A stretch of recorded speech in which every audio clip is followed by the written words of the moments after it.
Olá, tudo bem? Que Deus abençoe você, sua família, seu lar, seus desafios nesse momento agora. Mas é bom nós estarmos aqui para nós meditarmos na palavra de Deus, estarmos estudando ela, entendendo a palavra de Deus. Mais um assunto importante que eu queria falar com vocês, e dessa vez eu queria falar aqui sobre o último para ser o primeiro. Esse é o título hoje da mensagem que nós vamos estar colocando hoje, né?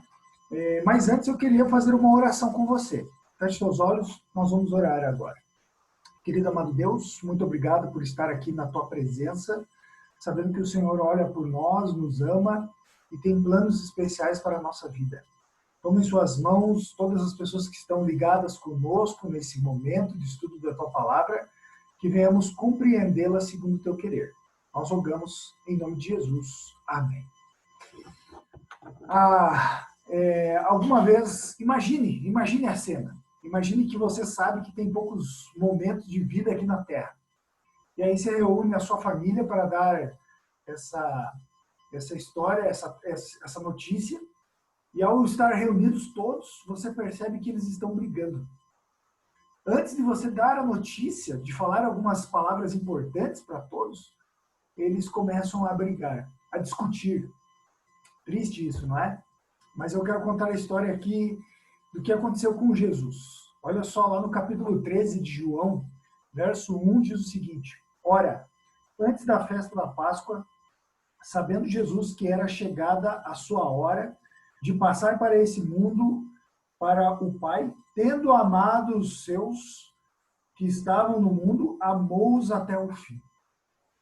Jesus sabia que eram os últimos momentos da vida, da história dele aqui na Terra, então ele tinha reunido os seus discípulos para estarem realmente ali juntos, né?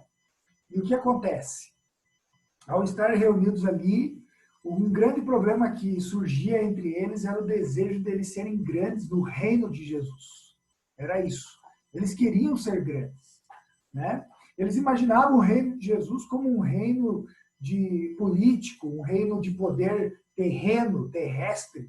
Eles não imaginavam que Jesus estava plantando um reino espiritual, né? Na realidade, eles tinham talvez uma intuição disso, mas o que surgia no coração deles, o que mais acalentava o coração deles, era o desejo de eles serem grandes no reino de Jesus, né? Tanto é que um episódio da palavra de Deus que nos apresenta é que a mãe de João e de Tiago se aproximou de Jesus um dia dizendo o seguinte: olha, eu gostaria que os meus filhos, um deles ficasse à sua direita e à sua esquerda. Ou seja, que eles fossem logo depois do Senhor, de mais importância aqui na terra, nesse reino terrestre, que fossem os meus dois filhos. Isso indignou os seus discípulos. Os outros discípulos, né, estavam indignados com esse pedido que a mãe de João e de Tiago havia feito, né? E tudo isso estava influenciando a última reunião que Jesus estava fazendo, que era a reunião da ceia. Jesus queria ter uma última refeição com seus discípulos.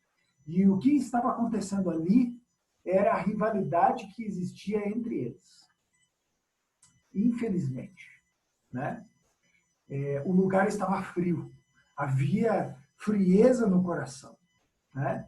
Havia falta de compaixão para com o outro.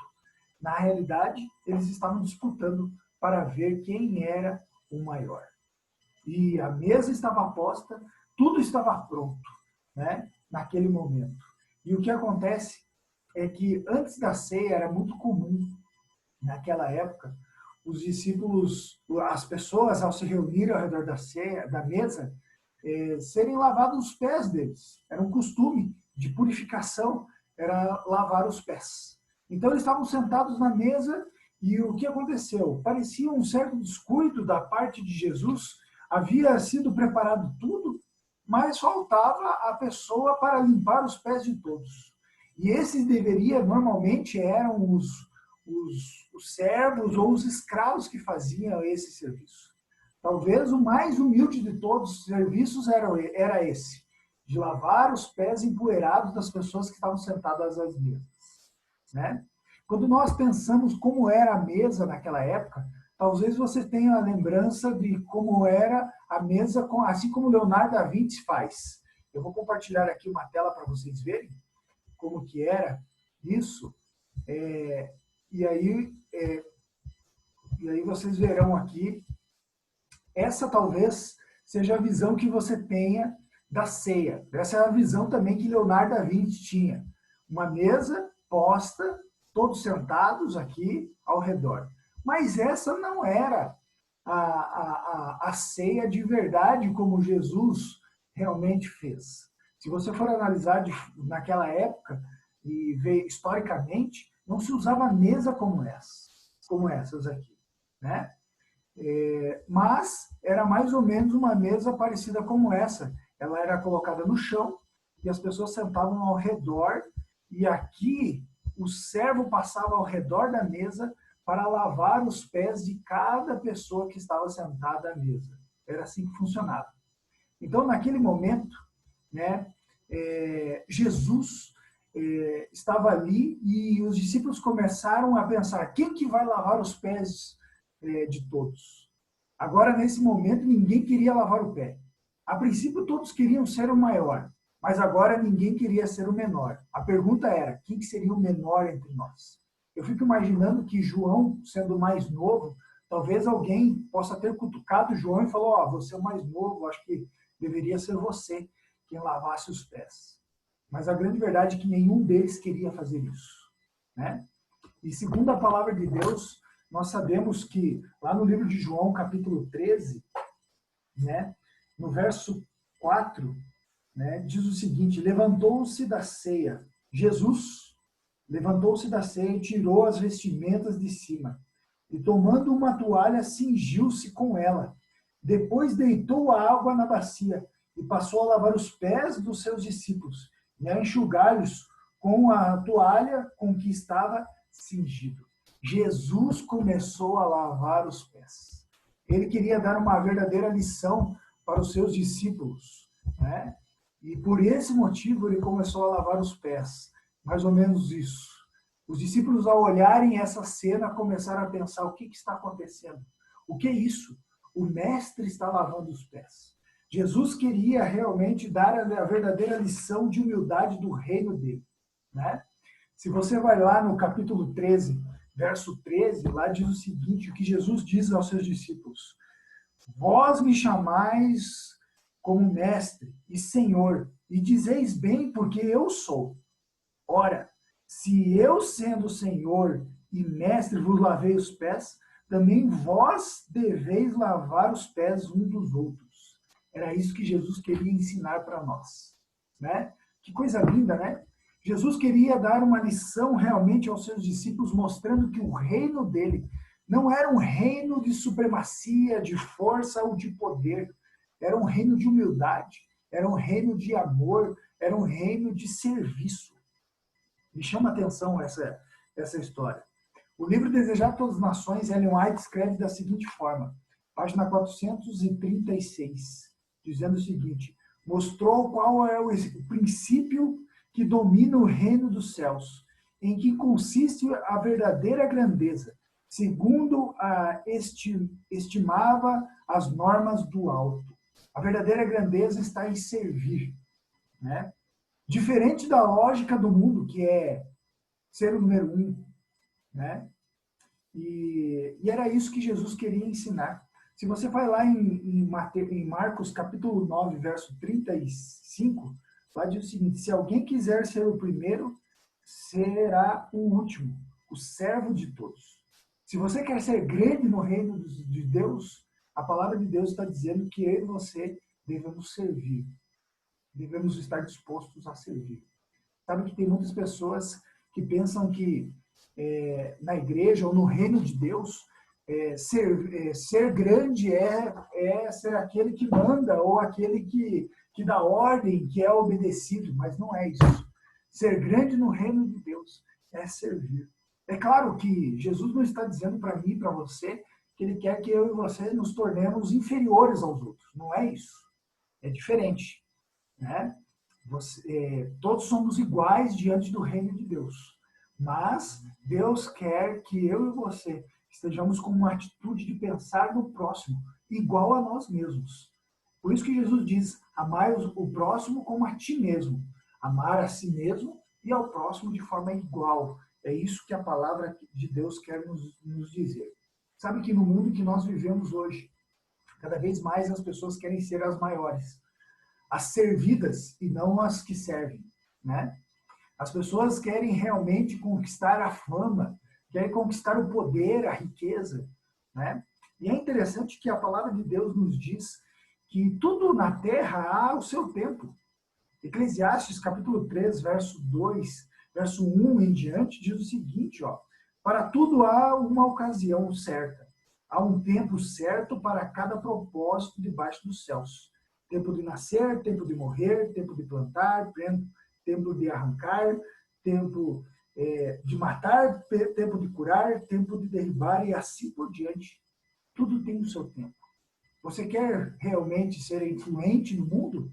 Tudo tem o seu tempo, tudo tem o seu momento. Mas é importante lembrar que no reino de Deus, você precisa estar sendo o servo, né? O servo de Deus acima de tudo, né? Deus dá oportunidades a todas as pessoas. E nós precisamos ter essa consciência de que Deus vai nos ajudar realmente em tudo, né? É verdade que Deus é o Senhor de todas as coisas. Ele não limita todas as coisas, né? E Ele quer nos dar realmente a capacidade de sermos realmente grandes no mundo em que nós estamos vivendo hoje também. Claro que Ele quer. Ele quer que nós venhamos ser influentes. Mas lembre-se de uma coisa. Ele espera de nós realmente a verdadeira humildade em estar disposto a pensar no próximo também, né? A estar servindo antes a Ele também, né? Lembre-se disso. Isso é essencial para o nosso crescimento. Lá no livro de Romanos, capítulo 8, verso 37, diz o seguinte: mais que vencedores, aqueles que estão em Cristo Jesus, por meio daquele que nos amou. Essa é a certeza que nós temos, né? Nós precisamos caminhar diferente das pessoas aí fora. Cada vez mais as pessoas querem pisar uma nas outras, né? Cada vez mais as pessoas querem ser grande e independente de pensar no outro, né? E você tem que estar disposto realmente, de fato, a servir aquele que está ao seu lado, né? Como servo de Deus, lembre-se disso. Você tem uma missão aqui na Terra, que é de revelar realmente quem é o nosso Deus. Eu quero contar a história de um rapaz. Eu vou compartilhar mais uma vez a tela aqui. Esse rapaz que eu queria contar a história, o nome dele é Ben. Esse aqui é esse jovem Ben. Ben Carson, o nome dele. Talvez você já conheça, agora eu já vou contar a história para vocês. Ben Carson era um rapaz. Deixa eu ver aqui, vocês não estão vendo, né? Deixa eu compartilhar certinho aqui. Vocês vão ver. Agora sim, agora vocês estão vendo. Ben Carson era um rapaz que veio de uma família bem desestruturada. Sua mãe teve que criar ele e o seu irmão sozinha. E tinha que trabalhar, às vezes, 15 horas por dia para cuidar da sua... para trazer o alimento para a sua casa, né? E Ben Carson se esforçou, apesar de ter bastante dificuldade na sua visão. Ele tinha que sentar mais à frente na sala de aula, não conseguia enxergar a professora lá no fundo, né? E muitas vezes ele teve problemas até disciplinares. Mas, como a sua mãe lhe educou, lhe deu uma grande educação, ele entendeu que, antes de tudo, ele precisava servir a Deus, né? E por ele servir a Deus, servir ao próximo, entender que o serviço era essencial, ele acabou usando os dons que ele tinha em prol do próximo. Por isso, ele se tornou um dos grandes cirurgiões lá nos Estados Unidos. Para você ter uma ideia, Ben Carson, ele faz parte dos 20 maiores médicos que existem na atualidade. Ele foi o primeiro médico a fazer uma cirurgia para a separação de gêmeos siameses que tinham realmente uma ligação pelo crânio. E a primeira cirurgia bem sucedida. Hoje, Ben Carson, para você ter uma ideia, é um dos secretários do presidente dos Estados Unidos, né? É um dos ministros lá. Que não me falha a memória, Ben Carson hoje é o ministro da habitação lá nos Estados Unidos. E ele aprendeu realmente o que é ser o último para depois se tornar o primeiro no reino dos céus. Estar disposto a servir, estar disposto a amar o próximo, né? E, antes de tudo, se colocar nas mãos de Deus. É isso. Meus queridos, Deus nos ensina grandes lições espirituais. E para o mundo pode parecer estranho, né? Ser o último para se tornar grande no reino dos céus. Mas é isso que Deus quer. Que você se torne realmente humilde aos braços de Cristo, colocando a sua vida nas mãos dele, para se tornar realmente grande no reino dos céus. Que você faça isso. E eu quero convidar você a fazer uma oração hoje, para você dizer isso para Deus. Senhor, eu quero ser realmente seu filho, servir completamente o Senhor. Feche seus olhos. Querido amado Deus, obrigado, Pai, porque o Senhor nos chama a sermos grandes no seu reino. Mas para ser grande no seu reino, nós precisamos estar dispostos primeiro a servir ao Senhor e ao próximo. Toma em suas mãos a nossa vida, Pai. Nós rogamos, em nome do Salvador Jesus. Amém.